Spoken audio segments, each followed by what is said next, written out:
Big boss season 7 ഈ ഒരു Sunday കൊണ്ട് കർട്ടൻ വീഴുകയാണ്. ആരായിരിക്കും ബിഗ് ബോസിന്റെ winner, Anumol or Aneesh? Social മീഡിയയിൽ ഇങ്ങനെ വലിയ ചർച്ച നടന്നുകൊണ്ടിരിക്കുകയാണ്. എൻ്റെ പ്രഡിക്ഷൻ വെച്ച് നോക്കുമ്പോഴത്തേക്കും അനുമോൾ വിന്നർ ആവുമെന്നാണ് എനിക്ക് തോന്നുന്നത്. അതിൻ്റെ PR കാര്യങ്ങളൊന്നും തന്നെ നമുക്ക് എന്തായാലും ഈ വീഡിയോയിൽ ചർച്ച ചെയ്യേണ്ട. കാരണം ഈ വീഡിയോയിൽ എനിക്ക് ചർച്ച ചെയ്യണമെന്ന് തോന്നിയ ഒരു ടോപ്പിക് ഇത്രേ ഉള്ളൂ: റീ എൻട്രി. പഴയ മത്സരാർത്ഥികൾ ബിഗ് ബോസിലേക്ക് തിരിച്ചു വന്ന പരിപാടി. സത്യം പറഞ്ഞാൽ ഈ മത്സരാർത്ഥികൾ തിരിച്ചു വരുന്നു എന്ന് പറയുമ്പോഴത്തേക്ക് നമ്മളെല്ലാവരും കാണാൻ ആഗ്രഹിക്കുന്നതും അല്ലെങ്കിൽ നമ്മളെല്ലാം പ്രതീക്ഷിക്കുന്നതും ഒരു റീയൂണിയൻ പരിപാടിയാണ്. നമ്മളോർക്കും ഇനി പ്രത്യേകിച്ച് കോണ്ടന്റ് ഒന്നും ഇല്ല, എല്ലാവരും കൂടെ വന്നു, അവർ സംസാരിക്കുന്നു, പോകുന്നു, അങ്ങനെയാണ്. പക്ഷേ ഞാനും നിങ്ങളും ബിഗ് ബോസിന്റെ അണിയറ പ്രവർത്തകരും ഞെട്ടിപ്പോയൊരു സംഭവം ഈ റീ എൻട്രി വെച്ചപ്പോഴത്തേക്ക് ഇമാതിരി കോണ്ടന്റ് എന്ന് വെച്ച് കഴിഞ്ഞാൽ അങ്ങോട്ടും ഇങ്ങോട്ടും അടി ഇടി ബഹളം, തെറിവിളി, ചീത്തവിളി, വെല്ലുവിളി. അതായത് ഒരു പുതിയ സീസണിന്റെ തുടക്കം പോലെയാണ് ഈ ഒടുക്കമായപ്പോഴത്തേക്ക് നമ്മൾ കാണുന്നത്. അതിൽ വെറുപ്പിച്ച ആൾക്കാരുണ്ട്, മാന്യമായിട്ട് പെരുമാറിയ ആൾക്കാരുണ്ട്, ന്യൂട്രലായിട്ട് നിന്ന ആൾക്കാരുണ്ട്, തെറ്റുകൾ തിരുത്തിയ ആൾക്കാരുണ്ട്, ഇനി തെറ്റിലേക്ക് പോയ ആൾക്കാരുണ്ട്. എനിക്ക് അറിഞ്ഞുകൂടെ എന്തൊക്കെയോടെ സംഭവിക്കുന്നുള്ള കാര്യം. കുറേ പേര് പറയുന്നുണ്ട് അനുമോൾ എല്ലാവരും കൂടെ കൂട്ടമായിട്ട് ആക്രമിക്കുന്നു. കുറേ പേര് പറയുന്നുണ്ട് അല്ല, അവർക്ക് പറയാനുള്ളത് അവർ പറയട്ടെ, നല്ല കാര്യമല്ല, ഇവിടെ വെച്ചെല്ലാം തീരട്ടെ എന്നൊക്കെ. എന്തായാലും വ്യക്തിപരമായിട്ട് ആരെയും അധിക്ഷേപിക്കണ്ട. അതായത് ഇനി ഈ ഫാൻസ് ആയിക്കോട്ടെ, ബിഗ് ബോസ് ഇഷ്ടപ്പെടുന്ന ആൾക്കാരായിക്കോട്ടെ, ആരുടെയും വ്യക്തി ജീവിതത്തിലേക്ക് കടന്നു ചെന്നവർ വ്യക്തിപരമായിട്ട് അധിക്ഷേപിക്കാതിരിക്കുക എന്നൊരു റിക്വസ്റ്റ് എനിക്കുണ്ട്. കാരണം ഈ സീസണിൽ, ഞങ്ങളുടെ സീസൺ മുതൽക്ക് തന്നെ അത് കൂടുതലാണ്, ഈ സീസൺ ആയപ്പോഴത്തേക്കും അത് 10 ഇരട്ടിയായിട്ട് മാറുന്നുമുണ്ട്. ഓരോ ആൾക്കാരുടെ വ്യക്തി ജീവിതത്തിലേക്ക് അവരുടെ വീട്ടുകാരെ പോലും തെറിവിളിച്ചും ചീത്ത വിളിച്ചുകൊണ്ടൊക്കെ ആൾക്കാർ കമൻറ്റ് ചെയ്യുന്നുണ്ട്, ആൾക്കാർ കുറേ സംസാരിക്കുന്നുണ്ട്, വീഡിയോസ് ചെയ്യുന്നുണ്ട്. അപ്പോൾ എന്തായാലും അത് സ്റ്റോപ്പ് ചെയ്യുക. കാരണം ഗെയിമിനെ വിലയിരുത്തുക, ഗെയിമിനെ കുറ്റം പറയുക, ഇഷ്ടക്കേടുകളും പറയുക, പക്ഷേ വ്യക്തിപരമായിട്ട് ആൾക്കാരെ അധിക്ഷേപിക്കാതിരിക്കുക എന്നുള്ളതാണ് നമ്മൾ ചെയ്യേണ്ടത്. ഇനി ഞാൻ അങ്ങനെ എപ്പോഴെങ്കിലും ചെയ്തിട്ടുണ്ടെങ്കിൽ ഞാനിപ്പോൾ ഒരു സോറി പറയുകയാണ്. പക്ഷേ ഈ ഒരു റീ എൻട്രിക്കകത്തെ എനിക്ക് 1-2 ആൾക്കാരുടെ പെർഫോമൻസിനെ പറ്റി പറയണമെന്ന് തോന്നിയിട്ടുണ്ട്. പ്രത്യേകിച്ച് നമുക്ക് ഓരോ ആൾക്കാരെ എടുക്കാം. ഇപ്പോൾ ആദ്യം എനിക്ക് പറയാൻ തോന്നുന്നത് അപ്പാനി ശരത്താണ്. അപ്പാനി ശരത്തിൻ്റെ കാര്യം, എന്തുകൊണ്ട് അപ്പാനി ശരത്തിൻ്റെ കാര്യം ഞാൻ ആദ്യം പറയാൻ തീരുമാനിച്ചെന്ന് വെച്ച് കഴിഞ്ഞാൽ, അപ്പാനി ശരത്ത് ബിഗ് ബോസിൻ്റെ 5 ആഴ്ച നിന്ന സമയത്ത് ഏറ്റവും കൂടുതൽ ഈ സീസണിനകത്ത് ഫെയിം ഉണ്ടായിരുന്ന ടോപ്പ് 5-ൽ വരുമെന്ന് ഏറ്റവും തുടക്കത്തിൽ തന്നെ നമുക്ക് തോന്നിയ ആളാണ് അപ്പാനി ശരത്ത്. ബിക്കോസ് പുള്ളി ഒരു സിനിമാ നടനാണ്, ഒരു ആർട്ടിസ്റ്റാണ്. അത് മാത്രമല്ല ബിഗ് ബോസിലേക്ക് വന്ന സമയത്ത് തന്നെ പുള്ളി കോണ്ടന്റുകൾ കൊടുക്കാൻ തുടങ്ങി.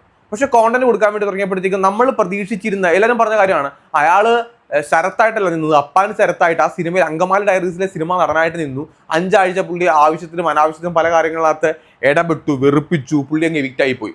അപ്പോൾ നമ്മൾ ആലോചിച്ചിട്ടുണ്ടാവും പുള്ളിന്റെ റീ എൻട്രിക്കകത്ത് വന്നപ്പോഴത്തേക്കും, സത്യം പറഞ്ഞാൽ ഞാൻ ആദ്യം ആലോചിച്ചത് പുള്ളി റീ എൻട്രി ചെയ്യുമ്പോഴത്തേക്കും അനുമോളോട് ദേഷ്യപ്പെടുവോ, അല്ലെങ്കിൽ അനാവശ്യമായിട്ട് വീണ്ടും കാര്യങ്ങളകത്ത് ഇടപെടുവോ, പുള്ളിയുടെ ഏത് മീറ്ററിലായിരിക്കും പുള്ളി പെരുമാറാൻ വേണ്ടി പോകുന്നത് എന്നുള്ളതൊക്കെയാണ്. പക്ഷേ എൻ്റെ ഒരു അഭിപ്രായത്തിൽ പുള്ളി കുറച്ചുകൂടെയൊക്കെ ഒരു നോർമൽ ലെവൽ പിടിച്ചു എന്നുള്ളതാണ്. അതായത് വെറുപ്പിക്കലില്ല, മറ്റു കാര്യങ്ങളില്ല, ആവശ്യമുള്ള കാര്യങ്ങൾ സംസാരിക്കുന്നുണ്ട്. പുള്ളി ഒന്നും പറയാണ്ടിരുന്നിട്ടില്ല. അതായത് ഇപ്പോൾ അനുമോളുടെ അടുത്ത് പറയേണ്ട കാര്യങ്ങൾ പുള്ളി പറഞ്ഞിട്ടുണ്ട്, സ്നേഹത്തിൽ പെരുമാറിയിട്ടുണ്ട്. ബിൻസി അപ്പാനി ഇഷ്യൂ, അത് അവരുടെ വ്യക്തി ജീവിതത്തെ ബാധിച്ച ഒരു കാര്യമാണ്, പ്രത്യേകിച്ച് ബിൻസിക്ക്.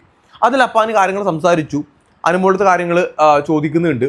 അപ്പോൾ അതിൻ്റെ പിന്നിലെ ബാക്കി കാര്യങ്ങൾ, ഇപ്പോൾ ശൈത്യയും അനുമോളും ആദിലയും നൂറയും കൂടെ ഷാനവാസിൻ്റെ അടുത്ത് ഈ വിഷയം പറഞ്ഞു കൊടുത്ത കാര്യങ്ങൾ ഉൾപ്പെടെ അതൊക്കെ പിന്നീടാണ് പൊങ്ങി വരുന്നത്. അതിൻ്റെ ഒരു ബാക്ക് സ്റ്റോറി ഉണ്ട്. അതിൻ്റെ ബാക്ക് സ്റ്റോറി ആദിലവിടെ പറയുന്നുണ്ട്. അനുമോള ഇതേപോലെ അപ്പാനെടുത്ത് നമ്മുടെ ബിൻസി പോയിട്ട് ക്ലീവേജ് കാണിച്ചുകൊണ്ട് അങ്ങനെയൊക്കെ നോക്കി എന്നുള്ള രീതി. അപ്പം ഇങ്ങനെ കുറേ ടോപ്പിക്കുകളൊക്കെ ഈ ഒരു റീ എൻട്രി സമയത്ത് പൊങ്ങി വന്നു. ഇതിനകത്ത് അപ്പാനി ശരത്ത് കുറേ കാര്യങ്ങൾ അവിടെ ന്യൂട്രലായിട്ട് പെരുമാറാൻ വേണ്ടിയിട്ട് നോക്കിയിട്ടുണ്ടെന്ന് എനിക്ക് തോന്നി. കാരണം ആദ്യത്തെ 5 ആഴ്ച നിന്ന് അപ്പാനി ശരത്തല്ല ഇപ്പോൾ ഞാൻ നോക്കിയപ്പോഴത്തേക്കും കാണുന്നത് കുറച്ചുകൂടെ ഒരു മിതത്വം പുള്ളിക്ക് വന്നിട്ടുണ്ട്. ഇനിയിപ്പോൾ നമ്മുടെ മസ്താനിയുടെ കാര്യം, കാരണം മസ്താനി ഈ റീ എൻട്രിക്കകത്ത് വന്നപ്പോഴത്തേക്കും ഞാൻ ഈ 2 ദിവസം നോക്കുന്നു, മസ്താനിയെ സപ്പോർട്ട് ചെയ്തുകൊണ്ട് അത്യാവശ്യം കുറച്ച് കമൻസ് ഒക്കെ വരുന്നുണ്ടായിരുന്നു. അപ്പം ഞാൻ ആലോചിച്ചു, മസ്താനി അവിടെ സത്യം പറഞ്ഞാൽ പേടിച്ചാണ് നിൽക്കുന്നത്. മസ്താനി വാ പൊളിച്ച് എന്തെങ്കിലും പറഞ്ഞു കഴിഞ്ഞാൽ മസ്താനിയുടെ യഥാർത്ഥ സ്വഭാവം പുറത്തു വരും. അത് മസ്താനിയുടെ ആ ഒരു പഴയ സിനിമക്കകത്ത് സുരാജ് പറയില്ലേ, എന്താണെന്ന് അറിയില്ല, ഈ ടൈഗൊക്കെ എത്തി ഇത്ര മാന്യമായിട്ട് വസ്ത്രം ധരിച്ച് നിന്നാലും ശരി നമ്മുടെ ഉള്ളിലുള്ള ഫ്രാഡ് അങ്ങോട്ട് പുറത്തു വരും എന്ന് പറഞ്ഞ പോലെ മസ്താനി, ഞാൻ തമാശയായിട്ട് പറഞ്ഞ കേട്ടോ, മസ്താനി അവിടെ വാ പൊളിച്ചു കഴിഞ്ഞാൽ മസ്താനിയുടെ ആ ഒരു സാധനം പുറത്തു വന്നു പോകും. അതിൻ്റെ ഉദാഹരണമാണ് കഴിഞ്ഞ ദിവസം ബിൻസി എടുത്ത് പോയിട്ട് ചാച്ചൻ്റെ ഓട്ടോയിലല്ലേ പോണേ എന്നൊരു സാധനം വന്നത്. കാരണം മസ്താനി പോലും അറിയാണ്ട് മസ്താനിക്ക് വീട്ടുകാരെ പറയേണ്ടി വരും, വ്യക്തിപരമായിട്ട് അധിക്ഷേപിക്കേണ്ടി വരും, എന്നാലേ മസ്താനിക്ക് സംസാരിക്കാൻ പറ്റുള്ളൂ. നോർമലി നമുക്ക് സംസാരിക്കാൻ എന്നൊരു പരിപാടി ഉണ്ടല്ലോ, അത് മസ്താനിക്ക് പറ്റൂല. അപ്പോൾ മസ്താനി എടുത്ത് ഈ ക്ഷമാപണം, ഇപ്പോൾ മസ്താനി അവിടെ ഒരു വ്യക്തി എടുത്ത് കാണിച്ച ഒരു അധിക്ഷേപ പരിപാടി ഉണ്ട് എവിക്റ്റായി പോയ സമയത്ത് അപ്പാനിയുടെ അടുത്ത് കാണിച്ചത്. അപ്പാനി ഇത് പറയുന്നുണ്ട്, മസ്താനി എത്രയൊക്കെ വന്നാലും ഞാൻ ഇനി ക്ഷമിച്ചു കൊടുക്കൂല.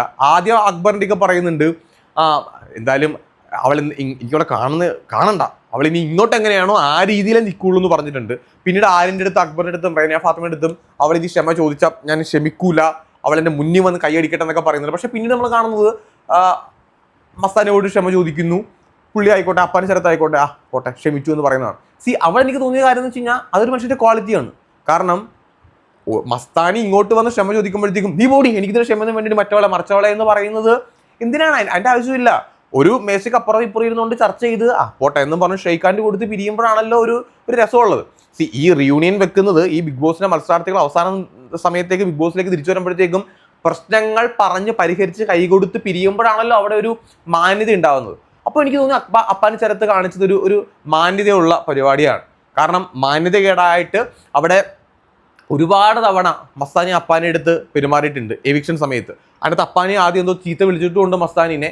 ആ ചീത്ത വിളിച്ചത് തെറ്റ് തന്നെയാണ്. ആ തെറ്റിൻ്റെ ഓപ്പോസിറ്റായിട്ട് മസ്താനി ഒരുപാട് അപ്പാനെ ചരിത്രത്തിൽ തിരിച്ചിങ്ങോട്ട് കാണിച്ചിട്ടുണ്ട്. കുറേ കാര്യങ്ങൾ അങ്ങോട്ടും ഇങ്ങോട്ടും വിളിച്ച് പറഞ്ഞിട്ടുണ്ട്, എവിക്റ്റായ സമയത്ത് കാണിച്ചിട്ടുണ്ട്. പക്ഷേ അത് കോംപ്രമൈസ് ചെയ്യപ്പെട്ടു എന്നുള്ളതാണ്. അപ്പാന് പിന്നീട് അനുമോളത്താണെങ്കിൽ തന്നെയും കാര്യങ്ങളെല്ലാം പറഞ്ഞ് പരിഹരിച്ച് കുറച്ച് ന്യൂട്രൽ വേയിൽ പുള്ളി പോയിട്ടുണ്ട്. അപ്പോൾ എനിക്ക് ഓവറോൾ പുള്ളിയുടെ പരിപാടി വലിയ കുഴപ്പമില്ല എന്നുള്ള രീതിയിലാണ് എനിക്ക് ഫീൽ ചെയ്തത്. ഈ രീതിയിൽ പുള്ളി നിന്നിരുന്നെങ്കിൽ പുള്ളി കുറേ കൂടെയൊക്കെ മുന്നോട്ട് പോയേനെ. കാരണം പുള്ളിയുടെ ഒരു അനുമോൾക്ക് ഓപ്പോസിറ്റായിട്ട് അത്രയും പുള്ളി നിന്നുകൊണ്ടായിരിക്കാം ആദ്യം തന്നെ പോയത്. അല്ലാന്നുണ്ടെങ്കിൽ നമ്മൾ കാണാൻ വേണ്ടി മേ ബി ഒരു ടോപ്പ് 5 തന്നെ അപ്പാനി ചിലപ്പോൾ വന്നേക്കുമായിരുന്നു. പിന്നീട് എനിക്ക് തോന്നുന്നു മറ്റൊരാളുടെ കാര്യം എന്ന് വെച്ച് കഴിഞ്ഞാൽ കലാഭവൻ സരിക ചേച്ചി ആ പാട് 21 ദിവസം മാത്രമാണ് ബിഗ് ബോസിൽ നിന്നിരുന്നത്. ആ സമയത്ത് പുള്ളിക്കാരത്തി ഒന്നിനുമില്ല, ഒരു പാവം, അതായത് ഗുണത്തിനും ഇല്ല ദോഷത്തിനും ഇല്ലാത്ത ഒരു പാവം ചേച്ചിയായിരുന്നു. പക്ഷേ എനിക്കിപ്പോഴും മനസ്സിലാവാത്ത കാര്യം സരിക ചേച്ചിയുടെ മനസ്സിൽ എന്തൊക്കെയോ കിടപ്പുണ്ട്. ഇപ്പോൾ ഈ റീ എൻട്രിക്ക് ശേഷം അനുമോളോട് പുള്ളിക്കാരത്തി ഇന്ന് ലാസ്റ്റ് ദിവസം ചോദിക്കുന്നുണ്ടായിരുന്നു. ഇപ്പോൾ ശൈത്യ അനുമോളടുത്ത് പോയിട്ട് കെട്ടിപ്പിടിച്ചെല്ലാം കോംപ്രമൈസ് ചെയ്ത സമയത്ത് പറയുന്നുണ്ടായിരുന്നു, നീ എന്തിനാണ് അങ്ങനെ കോംപ്രമൈസ് ചെയ്യാൻ വേണ്ടി പോയേണ്ട ആവശ്യമില്ലല്ലോ, മസ്താനി അടുത്ത് മിണ്ടത്തേ ഇല്ലെന്ന് പറഞ്ഞിട്ടുണ്ടായിരുന്നു. കാരണം അപ്പാനി അടുത്ത് മസ്താനി അങ്ങനെ കാണിച്ചത് എനിക്ക് ഭയങ്കര ബുദ്ധിമുട്ടായി. ശരിയാണ്, ബുദ്ധിമുട്ടായത് അപ്പാനിയോട് സരിക ചേച്ചിക്ക് അത്രയും ക്ലോസ് ആയതുകൊണ്ടായിരിക്കാം ഒരു പക്ഷേ ആ ഒരു ഇഷ്ടക്കേട് വന്നത്. പക്ഷേ എനിക്ക് മനസ്സിലാവാത്തൊരു കാര്യം, മസ്താനി 28ാം ദിവസം വരുന്നു, സരിക ചേച്ചി 21ാം ദിവസം എവിക്റ്റായി പോകുന്നു. അവർ തമ്മിൽ നേരിട്ട് കണ്ടിട്ട് പോലും ഇല്ല. അപ്പോൾ എന്തിനാണ് പിന്നെ മസ്താനിയോട് അത്രയും ഒരു ദേഷ്യം വെച്ച് പെരുമാറുന്നത് എനിക്കറിയത്തില്ല. അത് മാത്രമല്ല സരിക ചേച്ചി നമ്മൾ ആദ്യത്തെ 20 ദിവസം കണ്ടപ്പോഴത്തേക്കും ഒരു പാവം ഒന്നിനും ഇടപെടാത്തൊരു ചേച്ചിയാണെന്നുണ്ടെങ്കിൽ പിന്നീട് വന്നപ്പോഴത്തേക്കും അങ്ങോട്ടും ഇങ്ങോട്ടും പല കാര്യങ്ങളത് പുള്ളിക്കാരത്തി ഇടപെടുന്നുണ്ട്. പുള്ളിക്കാരത്തി ഇപ്പോൾ സ്ക്രീനിൽ കാണുമ്പോഴത്തേക്കും അനുമോളോട് പുള്ളിക്കാരത്തിക്ക് ഭയങ്കര ദേഷ്യം ഉണ്ടാവും. ആ ദേഷ്യത്തിൻ്റെ അർത്ഥം എന്താണെന്ന്, കാരണം അനുമോളും സരിക ചേച്ചിയായിട്ട് 21 ദിവസം വലിയ ഫൈറ്റ് ഉണ്ടായിട്ടില്ല. പക്ഷെ നമ്മൾ പിന്നീട് നോക്കുമ്പോഴത്തേക്കും പുള്ളിക്കാരത്തി ഭയങ്കര ദേഷ്യം കാണിക്കുന്നു. പക്ഷെ ആ ദേഷ്യത്തിൻ്റെ അർത്ഥം എന്താണെന്ന് നമുക്ക് മനസ്സിലാവുന്നില്ല. അത് നിങ്ങൾക്ക് അറിയാവുന്ന ഒരു ക്ലാരിറ്റി വരുത്തിയാൽ കൊള്ളാം. കാരണം അത് നമുക്ക് അറിയണമെന്നുണ്ട് ആ സംഭവം എന്താണെന്നുള്ളത്. പുള്ളിക്കാരത്തിയുടെ ഒരു വേറൊരു ഫേസ്, മോശം ഫേസ് എന്നല്ല ഞാൻ പറയുന്നത്, പുള്ളിക്കാരത്തിയുടെ ഇമോഷൻസ് ആയിരിക്കാം പുറത്തു വരുന്നത്, പുള്ളിക്കാരത്തിയുടെ ബുദ്ധിമുട്ടായിരിക്കാം പുറത്തു വരുന്നത്. പക്ഷെ ആ ബുദ്ധിമുട്ടിൻ്റെ റീസൺ എന്താണെന്ന് എനിക്ക് ഇപ്പോഴും പിടികിട്ടിട്ടില്ല. കാരണം ഇത്രയും പുള്ളിക്കാരത്തിക്ക് ഒരു ദേഷ്യം തോന്നുന്നതിൻ്റെ, പ്രത്യേകിച്ച് അനുമോളോടായിക്കോട്ടെ, അല്ലെങ്കിൽ പ്രത്യേകിച്ച് ഇനി PR ആണോ, അനുമോളുടെ PR ഉള്ളത് കൊണ്ട് ആ PRൻ്റെ ദേഷ്യമാണോ തീർക്കുന്നതെന്ന് നമുക്ക് പറയാൻ വേണ്ടി പറ്റില്ല. കാരണം PR കാരണം ഞാനും എവിക്റ്റായി പോയിന്നൊരു തോട്ട് പുള്ളിക്കാരത്തിക്ക് ഉണ്ടായേക്കാം. അതുകൊണ്ടായിരിക്കാം അത്രയൊരു ദേഷ്യം പുള്ളിക്കാരത്തിക്ക് വരുന്നത്. RJ ബിൻസി, സത്യം പറഞ്ഞാൽ RJ ബിൻസി അവിടെ ചോദിച്ച ചോദ്യങ്ങളുണ്ടല്ലോ, ബിഗ് ബോസിനകത്ത് റീ എൻട്രി ചെയ്തിട്ട് പുള്ളിക്കാരത്തി ചോദിക്കുന്ന കുറേ ചോദ്യങ്ങളുണ്ട്. അത് വാലിഡാണ്. കാരണം പുള്ളിക്കാരത്തിയുടെ ലൈഫിനെ ബാധിച്ച, പുള്ളിക്കാരത്തിക്ക് ഒരുപാട് സോഷ്യൽ മീഡിയയിൽ അറ്റാക്ക് കിട്ടിയ ഒരു വിഷയമായിരുന്നു അപ്പാനി ശരത്തിൻ്റെ ഒരു അത് തുടങ്ങി വെച്ചതാരാണ്? അനുമോളാണ്. ഒബിയസ്ലി അനുമോളാണ്. അത് ഷാനവാസിൻ്റെ അടുത്ത് പോയി കത്തിച്ചു കൊടുക്കുന്നത് ശൈത്യയും ആദിലയും നൂറയും കൂടെ ആണെങ്കിൽ അവിടെ അനുമോൾ ഗെയിം കളിക്കുന്നുണ്ട്. കാരണം അനുമോൾ കത്തിച്ചു കൊടുക്കുന്ന സമയത്ത് സൈലൻ്റാണ്. ശൈത്യയെടുത്തും ആദിലെടുത്തും നൂറെടുത്തും കത്തിച്ചു കൊടുത്ത അനുമോളാണെങ്കിൽ ഇവർ പോയിട്ട് ഷാനവാസിനെയൊക്കെ പറയുമ്പോഴത്തേക്ക് അനുമോൾ അവിടെ ഒന്നും അറിയാത്ത ഒരാളെ പോലും മിണ്ടാതിരിക്കുക. അതിൻ്റെ ക്ലിപ്പാണ് ഇപ്പോൾ പ്രചരിച്ചുകൊണ്ടിരിക്കുന്നത്. അതിൻ്റെ പിന്നിലുള്ള ശൈത്യയെടുത്തും ആദിലെടുത്തും നൂറെടുത്തും അനുമോൾ കത്തിക്കുന്ന പരിപാടി നമ്മൾ കണ്ടിട്ടില്ല. അത് ആദിലെ വിളിച്ച് പറഞ്ഞതാണ്. ബിൻസി അവിടെ ക്ലീവേജ് കാണിച്ച് അപ്പാനിയെ സ്വീകരിക്കാൻ നോക്കി എന്നുള്ള രീതിയിലൊക്കെ പറഞ്ഞത് അനുമോളാണ്. തുടക്കം കുറിച്ച ആൾ പിന്നീട് സംസാരിക്കുമ്പോഴത്തേക്കും മിണ്ടാട്ടം ഇല്ലാണ്ട് അവിടെ നിൽക്കുകയാണ്. പിന്നീടാണ് ഷാനവാസ് പോയിട്ട് ഈ പ്രശ്നങ്ങളെല്ലാം തന്നെ അപ്പാനെടുത്ത് ഉണ്ടാക്കിയൊക്കെ ചെയ്യുന്നത്. അപ്പോൾ ബിൻസി ഈ കാര്യം സംസാരിക്കുമ്പോഴത്തേക്കും, കാരണം ബിൻസിക്ക് സംസാരിക്കണം, കാരണം അത് എന്ന് സംസാരിക്കാനാണ് പിന്നെ. പക്ഷേ ബിൻസി സംസാരിച്ച് ബിൻസിക്ക് PR ഒന്നുമില്ല.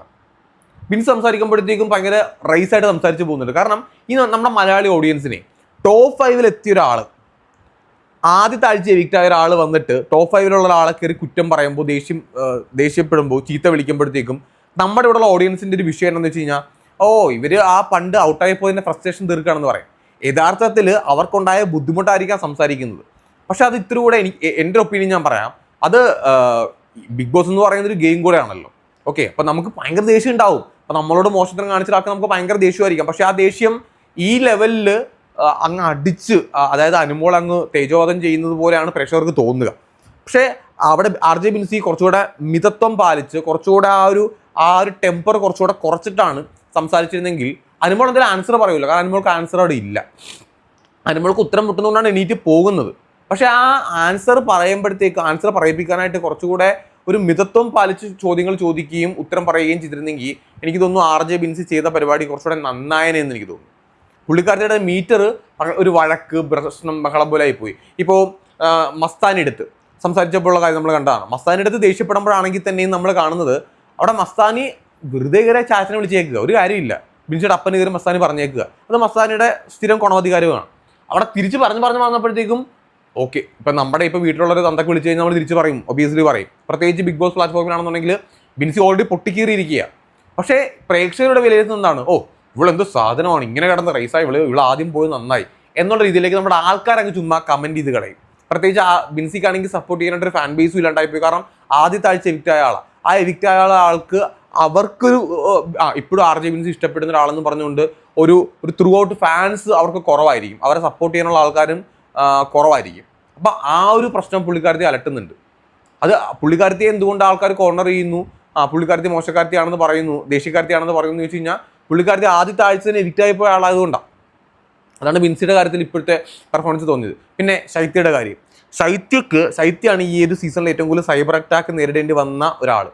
സത്യം പറഞ്ഞാൽ ശൈത്യ ഒരു കട്ടപ്പായിട്ട് എനിക്ക് ഇതുവരെ ഫീൽ ചെയ്തിട്ടില്ല. ബിക്കോസ് എല്ലാ മനുഷ്യന്മാരും ഈ ബിഗ് ബോസിൽ അങ്ങോട്ടും ഇങ്ങോട്ടും കുറ്റം എല്ലാവരും പറഞ്ഞിട്ടുണ്ട്. ഇപ്പോൾ ഒന്നും വേണ്ട, അനുമോൾ ഇന്നത്തെ പ്രൊമോ വീഡിയോ കാണിച്ചപ്പോഴത്തേക്കും ആദിലെ എവിക്റ്റായി പോയപ്പോഴത്തേക്കും എന്തൊരു ബോംബ് ഇട്ടിട്ടാണ് പോയത്, ആദിൽ അതാണെന്ന് പറഞ്ഞാൽ അനുമോൾ പറയുന്നില്ലേ. എല്ലാവരും അങ്ങോട്ടും ഇങ്ങോട്ടും പറയും. പക്ഷെ ഇവിടെ ശൈത്യക്ക് ബുദ്ധിമുട്ടായി പോയ കാര്യം, അനുമോൾ തുടക്കം മുതൽ തന്നെ ശൈത്യനെ ഒരു ക്യാമറയായിട്ട്, അതായത് ഒരു മെറ്റീരിയൽ ആയിട്ട് യൂസ് ചെയ്തു.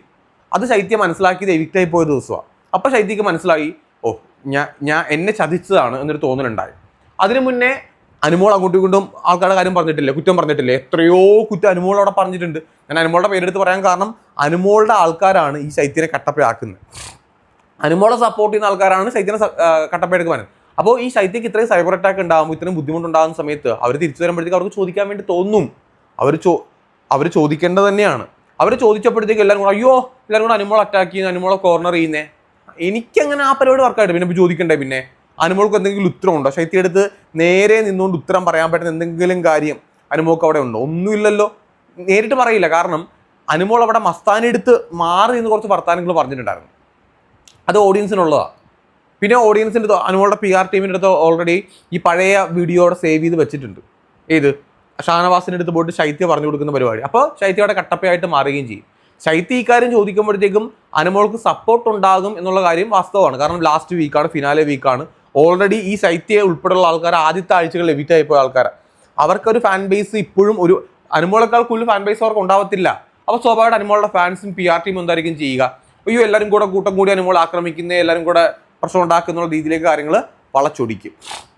സത്യം പറഞ്ഞാൽ ശൈത്യ അവിടെ വീണ്ടും പെട്ടുപോയി എന്ന് വേണം പറയാനായിട്ട്. ഇനിയിപ്പോൾ തിരിച്ചിറങ്ങി വരുമ്പോഴത്തേക്കും ശൈത്യക്ക് ഉണ്ടാകുന്ന ബുദ്ധിമുട്ട്, ആദ്യത്തെ ആഴ്ചകളുണ്ടായ ബുദ്ധിമുട്ട് തന്നെ വീണ്ടും എഗെയിൻ ഉണ്ടാവും. അനുമോൾ വിന്നറായി കഴിഞ്ഞാൽ ഇവരെല്ലാം കൂടെ എന്ത് ചെയ്യും? ശൈത്യയെ വീണ്ടും അവിടെ പോയിട്ട് ആക്രമിക്കുകയും ചെയ്യും. അതിനകത്തൊരു മാറ്റം ഉണ്ടാകും എന്നെനിക്ക് തോന്നുന്നില്ല.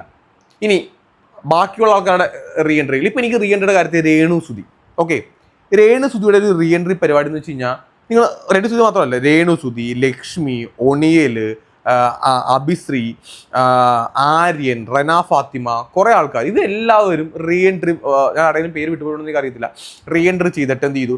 അവർ നൈസായിട്ട്, ഒരു ഗുണത്തിനുമില്ല ദോഷത്തിനുമില്ല. ആരും തന്നെ അവിടെ പറയുന്നുണ്ട്, അനുമോളുടെ PR ടീമിൻ്റെ അമ്മയുടെ ഫേസ്ബുക്കിലും യൂട്യൂബിലും ഇൻസ്റ്റാഗ്രാം അവിടെയൊക്കെ താഴത്ത് വന്ന് വൃത്തികെട്ട കമൻറ്റൊക്കെ ഇട്ടിട്ട് പോകുന്നുണ്ടെന്ന് പറയുന്നുണ്ട്. പക്ഷേ ആരും അവിടെ പറയുന്നുണ്ട്, ഞാനിപ്പോൾ പ്രതികരിക്കാൻ നിന്ന് കഴിഞ്ഞാൽ അത് വലിയ അനുമോൾക്ക് സപ്പോർട്ടായിട്ട് മാറുന്നൊരു ബുദ്ധി ആരും അവിടെ കിട്ടിയിട്ടുണ്ട്. അപ്പോൾ ഇവരെല്ലാവരും ചെയ്യുന്നുണ്ട്. ഇവർക്ക് എല്ലാവർക്കും അനുമോളോട് പല രീതിയിൽ അനുമോളുടെ PR ടീമിൻ്റെ കാര്യങ്ങൾ എക്സ്പോസ് ചെയ്യാനായിട്ട് പല കാര്യങ്ങളുണ്ടാവും. ജിഷിൻ, പ്രവീൺ, എല്ലാവരും. പക്ഷെ അവരെന്താ ചെയ്യുന്നത്? ഒരു നൈസ് മീറ്റർ പിടിച്ചേക്കുക, ഒന്നിനും വേണ്ട. ഇപ്പം കിടന്ന് ഒച്ച ഉണ്ടാക്കിയിട്ട് ഇപ്പം എന്ത് കിട്ടാനാ? ഒച്ചയോ ഉണ്ടാക്കാൻ വേണ്ടി പോകണ്ട. കാരണം ഈ ശബ്ദം ഉയർത്തുമ്പോഴാണ് അനുമോൾക്ക് അവിടെ സപ്പോർട്ട് കിട്ടുന്നത്. അനുമോൾക്കെതിരെ ശബ്ദം ഉയർത്താതിരുന്നു കഴിഞ്ഞാൽ ഈ ആഴ്ച അനുമോൾ കോണ്ടന്റ് അവിടെ ഉണ്ടാവത്തില്ലായിരുന്നു. ഇപ്പോൾ ഈ ആഴ്ച വീണ്ടും ലാസ്റ്റ് വീക്ക് ആയപ്പോഴത്തേക്കും കോണ്ടന്റ് മൊത്തം കോൺസെൻട്രേറ്റ് ചെയ്ത് എങ്ങോട്ടാ? അനുമോൾ എന്ന് പറയുന്ന വ്യക്തിയിലേക്ക് മാത്രമാണ്. ആ രീതിയിലായിപ്പോയി കാര്യങ്ങൾ. പക്ഷേ കുറേ പേർക്ക് മനസ്സിലായി ഇങ്ങനെ ചെയ്യണ്ട. ഇപ്പോൾ ലക്ഷ്മിയും ഒണിയിലും തമ്മിൽ ഒരുപാട് പ്രശ്നങ്ങൾ അങ്ങോട്ടും ഇങ്ങോട്ടും ഇല്ലേ? അവർ കേസ് കൊടുക്കാൻ വേണ്ടി പോകുന്നു. ഒണിയിൽ മറ്റേ ലക്ഷ്മിനെ പറ്റി പുറത്തിറങ്ങിയിട്ട് ഒരുപാട് ചീത്തയൊക്കെ പറഞ്ഞിട്ടുണ്ട്. പക്ഷേ അകത്ത് കയറിയപ്പോഴത്തേക്കും കണ്ടില്ലേ, അവർ അങ്ങോട്ടും ഇങ്ങോട്ടും ഒന്നും മിണ്ടുന്നേ ഇല്ല. അവർക്കത് പുറത്ത് തീർക്കുക എന്നുള്ള ധാരണയാണ്, അവർ മിണ്ടുന്നില്ല. ഇനി അപ്പാന് ശരത്ത് ഷാനവാസ് അവർ അങ്ങോട്ടും ഇങ്ങോട്ടും മിണ്ടിപ്പോലും കണ്ടിട്ടില്ല ഞാൻ. കാരണം ഷാനവാസ് അവിടെ അപ്പാന് ശരത്തിൻ്റെ അന്ന് കാണിച്ച ഗെയിം ഡേർട്ടി ഗെയിം ആണെന്ന് ഷാനവാസിന് തന്നെ മനസ്സിലായി. അത് ഷാനവാസ് എന്ത് ചെയ്തു? അതുകൊണ്ട് മിണ്ടുന്നേ ഇല്ല. ഒരു മൂലൊക്കെ മാറി ഷാനവാസിന്. കാരണം ഷാനവാസിന് അറിയാം, ഇപ്പം ഞാൻ സംസാരിക്കാൻ പോയി കഴിഞ്ഞാൽ ഫിനാലെയാണ്, എനിക്ക് നല്ല പണി കിട്ടും. അതുകൊണ്ട് ഞാൻ മിണ്ടണ്ട എന്ന് തീരുമാനിച്ചിട്ടുണ്ട്. ജിസയിൽ അനുമോൾ എന്തൊക്കെ വൃത്തികേടാണ് ജിസേലിനെ പറ്റി ആരിനെ പറ്റി പറഞ്ഞിട്ടുള്ളത്. അവർ മിണ്ടുന്നുണ്ടോ? അവർ മിണ്ടുന്നില്ല. കാരണം ഇത് മിണ്ടിക്കഴിഞ്ഞാൽ വീണ്ടും എന്താണെന്നറിയോ, ബിഗ് ബോസ് എന്ന് പറഞ്ഞ ഷോയുടെ പ്രശ്നം അതാ. തെറ്റ് ചെയ്ത ആൾക്കാർക്ക് കുറച്ച് ഫാൻ ബേസ് കൂടുതലാണ്. അവർക്ക് PR ടീം ഉണ്ടെന്നുണ്ടെങ്കിൽ അവർ വീണ്ടും നന്നായിക്കൊണ്ടിരിക്കും. അപ്പോൾ ഈ റീ എൻട്രി ചെയ്ത ആൾക്കാരുടെ കൂട്ടത്തിൽ കുറേ പേര്, ഇപ്പോൾ ഷാരികയുടെ റീ എൻട്രി സമയത്ത് ഷാരിക ക്ലാരിറ്റി വരുത്താനുള്ളൊരു പോയിന്റ് ആയിരുന്നു ആദില നൂറ ഇഷ്യൂ. അതവർ ക്ലാരിറ്റി വരുത്തിയതിന് ശേഷം നേരെ ഷാരിക എന്ത് ചെയ്തു? ബാക്ക് അടിച്ചു. പിന്നെ പ്രശ്നത്തിനും പ്രോബ്ലംസിനും ഒന്നിനും പോയിട്ടില്ല, മിണ്ടാണ്ടിരിക്കുക. കാരണം ഇനി ഇഷ്യൂ ഉണ്ടായി കഴിഞ്ഞാൽ വീണ്ടും എന്ത് ചെയ്യും? അവിടെ ഷാരികക്ക് വീണ്ടും സൈബർ അറ്റാക്ക് ഉണ്ടാവും. മിണ്ടാണ്ട് അവിടെ ഇരിക്കുക എന്നുള്ളതാണ് ഏറ്റവും നല്ല കാര്യം. എൻ്റെ ഒരു അഭിപ്രായം ഞാൻ പറയാം. ഈ ആദ്യ ആഴ്ചകളിൽ എവിക്റ്റ് ആയി പോയ ആൾക്കാർ ബിഗ് ബോസിലേക്ക് റീ എൻട്രി ചെയ്യുമ്പോഴത്തേക്കും ശരിയാണ്, അവർക്കുണ്ടാകുന്ന ബുദ്ധിമുട്ട് ഭയങ്കര ഹൈ ആയിരിക്കും. അവർക്കത് പ്രോബ്ലംസ് ഉണ്ടാവും. അവർക്ക് ഒരുപാട് കാര്യങ്ങൾ പ്രേക്ഷകരിലേക്ക് കമ്മ്യൂണിക്കേറ്റ് ചെയ്യണമെന്നുണ്ടാവും. അവരുടെ മനസ്സിൽ കുറേ കാര്യങ്ങൾ കിടപ്പുണ്ടായിരിക്കും. പക്ഷേ ഈ ഷോയുടെ ഒരു ഏറ്റവും വലിയൊരു പ്രോബ്ലം എന്ന് പറഞ്ഞു കഴിഞ്ഞാൽ, ആദ്യത്തെ ആഴ്ച എവിക്റ്റായി പോയ ആൾക്കാർ, അല്ലെങ്കിൽ മുന്നേ എവിക്റ്റായി പോയ ആൾക്കാർ ഈ ലാസ്റ്റ് വന്നിട്ട് ടോപ്പ് 5-ലുള്ള അല്ലെങ്കിൽ ഫിനാലെ വീക്ക് നിൽക്കുന്ന ആൾക്കാർ എന്ത് പറഞ്ഞാലും ആൾക്കാർ പറയാൻ വേണ്ടി പോകുന്നതെന്ന് അറിയോ? അസൂയ കൊണ്ട് പറയുന്നതാണ്. ആദ്യം എവിക്റ്റായി പോയ ദേഷ്യം കൊണ്ട് പറയുന്നതാണ്. ഇപ്പോഴാണോ ഇവർ വന്ന് ഗെയിം കളിക്കുന്നത്? ഇങ്ങനെ പറയുള്ളൂ. ആരും ആ എവിക്റ്റായി പോയ ആൾക്കാരുടെ മാനസികാവസ്ഥ ഒന്നും മനസ്സിലാക്കില്ല. ചുമ്മാ അവർ അറ്റാക്ക് ചെയ്തുകൊണ്ടിരിക്കും. അതാണ് ഇപ്പോൾ ഇവിടെ സംഭവിച്ചുകൊണ്ടിരിക്കുന്നത്. സത്യം പറഞ്ഞാൽ ഇത് മനസ്സിലാക്കി, ഈ ഒരു പ്രേക്ഷകരുടെ പൾസ് മനസ്സിലാക്കിയിട്ട് തിരിച്ചു വന്ന ആൾക്കാർ, ഞാൻ ദേഷ്യപ്പെടണമെങ്കിൽ അല്ലെങ്കിൽ എനിക്ക് കാര്യങ്ങൾ ചോദിക്കണമെങ്കിൽ കുറച്ചുകൂടെ ഞാൻ നൈസായിട്ട് ചോദിക്കാം, ഒരുപാട് ഒച്ചയും ബോളൊന്നും വേണ്ട, കുറച്ചുകൂടെ ഒരു നൈസ് മീറ്റർ പിടിക്കാം എന്ന് ചിന്തിച്ച് പ്രവർത്തിച്ചിരുന്നെങ്കിൽ ഇത്രയും കാര്യങ്ങൾ ഉണ്ടാവത്തില്ലായിരുന്നു. അല്ലെങ്കിൽ അനുമോളിലേക്ക് ഈ വിഷയങ്ങളെല്ലാം അനുമോളിലേക്ക് മാത്രം കോർണർ ചെയ്യത്തില്ലായിരുന്നു. ഇതിപ്പോൾ അനുമോൾക്ക് ഒരു ബൾക്ക് വോട്ട് കിട്ടുന്ന രീതിയിലേക്കായി പോയി. വേറെ ആർക്കും ഈ ആഴ്ച സ്പേസേ ഇല്ല. അനീഷിന് സ്പേസ് ഇല്ല, ഷാനവാസിന് സ്പേസ് ഇല്ല, നെവിന് സ്പേസ് ഇല്ല. ആദില വീണ്ടും ഒരു കട്ടപ്പ ആയിട്ട് ആദിലെ ആൾക്കാരെല്ലാം കൂടെ മാറ്റുന്നുണ്ട്. നൂറയ്ക്കും വലിയ സ്പേസ് ഇല്ലാണ്ടായിപ്പോൾ ഈ ആഴ്ച. അപ്പോൾ വീണ്ടും അനുമോളുടെ PR ആണെങ്കിൽ അനുമോളെ മറ്റേ വൈറ്റ് വാഷ് അടിച്ച് കൊന്നുകൊണ്ടിരിക്കുക. അതായത് 16 ലക്ഷത്തിൻ്റെ PR എടുത്ത് 50 ലക്ഷത്തിൻ്റെ പണി ഇപ്പോൾ തന്നെ PR ടീം എടുത്തിട്ടുണ്ട്. ഇനി PR ടീമിന് അനുമോളിന് എന്തൊക്കെ കൊടുക്കേണ്ടി വരും എന്നുള്ളതാണ് കണ്ടറിയേണ്ടത്. എനിവേ, ഈ റീ എൻട്രി ചെയ്ത ആൾക്കാരുടെ പരിപാടീസിൽ ഇനി പറഞ്ഞ കാര്യങ്ങൾ നിങ്ങളായിട്ട് എത്രത്തോളം എനിക്ക് തോന്നിയാലാണ് കേട്ടോ ഞാൻ പറഞ്ഞിട്ടുള്ളൂ. ഇനി നിങ്ങളുടെ അഭിപ്രായങ്ങൾ നിങ്ങൾക്ക് എന്ത് ചെയ്യാം? കമൻറ്റ് ബോക്സിൽ കമൻറ്റ് ചെയ്യാം, വേറെ പ്രശ്നങ്ങളൊന്നുമില്ല. എന്തായാലും സീസൺ തീരട്ട്.